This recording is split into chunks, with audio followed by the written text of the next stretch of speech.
Welcome to the channel Contando Histórias. Today we'll travel back in time to discover a fascinating chapter of football, the 1938 World Cup, played amid the tensions that preceded World War II. The year was 1938.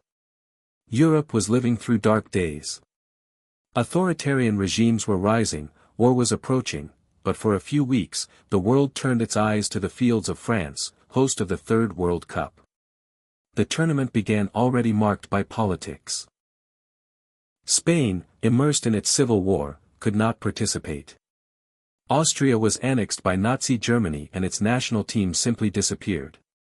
Across the Atlantic, Argentina and Uruguay boycotted in protest against Europe being chosen as host for the second consecutive time. It was the first World Cup with automatic spots for the previous champion, Italy, and for the host country, France. The format was knockout, lose once, and you were out.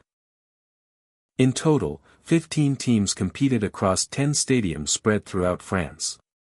Brazil experienced its first great moment on the world stage. Led by Leônidas da Silva, the Black Diamond, the team enchanted the audience. Leônidas was the top scorer of the tournament with 7 goals and starred in one of the most thrilling matches in history, Brazil 6-5 Poland, a true spectacle of goals and drama. In the grand final, Italy defeated Hungary 4-2 and won its second consecutive title. But the victory was not only sporting.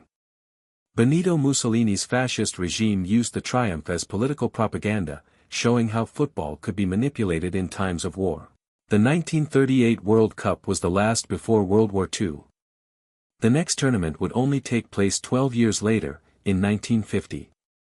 More than a championship, that World Cup was a portrait of how football tried to survive amid humanity's greatest crises.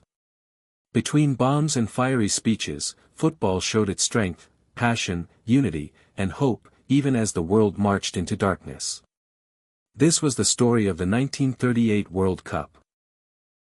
If you enjoyed it, subscribe to Contando Histórias and keep traveling with me through the most remarkable chapters of the past.